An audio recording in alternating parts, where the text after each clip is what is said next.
Welcome to Voodoo Whiskey Gaming, and this is my late review of Resident Evil 4 Remake Separate Ways DLC. I play it on the PS5, it's available wherever Resident Evil 4 Remake is available. So let's get into the story. You play as Ada Wong, and basically it's her side of what's going on during Resident Evil 4. Specifically, she has been tasked by Wesker, it's not really a spoiler, he's in the freaking trailers, to find an amber sample. Really, he's trying to find a sample of Las Plagas. And I mean, you kind of know that already based on what you see throughout Resident Evil 4, but this is all the behind the scenes stuff. This is what she has to deal with in order to get it. And I do like it because you spend more time with her and Luis, you get to see more of Wesker, and I just think overall they did a good job expanding upon her events and fitting her events in very well with the main events. Let's get into the audio, and the first thing I want to say is the music is good. I like it. I think it works. Then you've got the voiceover work, which I think is overall very well done. I think the new voice actor for Ada, who was in Resident Evil 4 Remake, does a good job. She brings a different mystique, I'll say, to Ada that wasn't present in previous iterations. I will say, however, that does make Ada slightly less playful. Though I will say, I don't know how I feel about the new Wesker voice. I didn't know how I felt about it back then, and I don't know how I feel about it now, especially more now because you hear more of him, and there are times where he loses that smooth tone that you were used to in the original Wesker, and he gets a rougher quality to his voice, and I'm just not 100% sure on it yet. But then you have the sound effects, which I think are very well done. I'm sure it's a bunch of reused stuff from Resident Evil 4 Remake, but that's not exactly a bad thing because I thought they did a great job there. Let's get into the gameplay mechanics and whatnot, and it plays exactly like you would expect it to play. It plays like Resident Evil 4 Remake, and again, not a bad thing by any stretch of the imagination. I will say it was actually considerably longer than I was anticipating. Not that it's like extremely long, but it's more than I was expecting.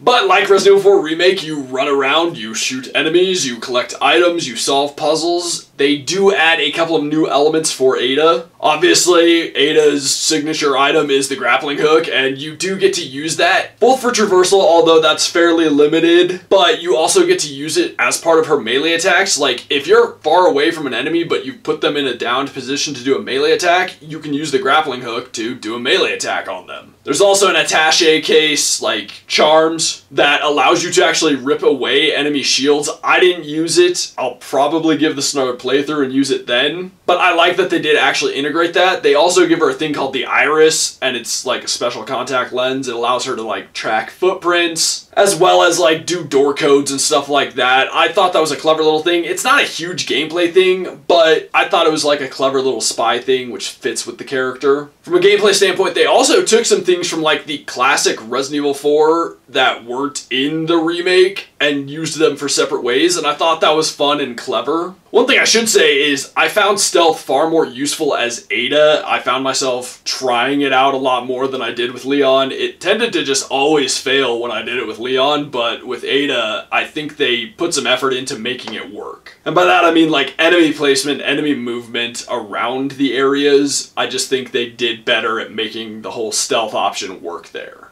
Let's get into the controls, and it's Resident Evil 4 Remake. Like, they just took that and put it here, and it works. It'd be really fucked up if it didn't work as well as they do in Resident Evil 4 Remake, so nothing to complain about. Then graphics and visuals. And unsurprisingly, it's a beautiful game. I mean, Resident Evil 4 Remake was a fantastic looking game. They're using the same engine, they're using the same assets, so you're gonna wind up with a beautiful looking game. And there were some areas that weren't in Resident Evil 4 Remake, which were repurposed from the original Resident Evil 4 for this, as well as some enemies, and I thought that was really cool. Again, yes, that was a gameplay thing, but it's also cool to see that visually, because when you're replaying Resident Evil 4 Remake and you're like, well, what about this thing that you left out? Well, here it is, and I appreciated that. As a fan of both the remake and the original, I thought that was a cool idea and just a clever use of old ideas. But obviously, the visuals are fantastic. I really think the way they brought some of the old creatures to life, I thought that was awesome. They introduced a new creature, which I thought was very well done. Good design and fit with the world. Getting to see more of Ada and, again, the performance of whoever portrayed her, I think they did a fantastic job with that. The animations were really good, and they were different from Leon's animations which is appreciated because it's always kind of shit when you have a character doing all the same animations. Okay, so let's wrap this up. The DLC was $9.99, and at first I was kind of disappointed that I had to pay for it at all, considering that Separate Ways was part of the PS2 re-release and all the subsequent re-releases. But I gotta say, I didn't mind paying it once I had completed it because there's quite a bit of content, and it's of a high enough quality that, you know, $10 really isn't that bad. I'm sure there's other companies out there that would charge you at least double or more for this content, so not complaining. For $9.99, if you are a Resident Evil 4 Remake fan or a Resident Evil fan at all, it's fully worth the price. Okay, so in the comments down below, why don't you tell me, what's the first platform you played Resident Evil 4 on? And as always, thanks for watching. If you enjoyed the video, please hit that like button. And if you like what I'm doing in general, share and subscribe. Have a good one.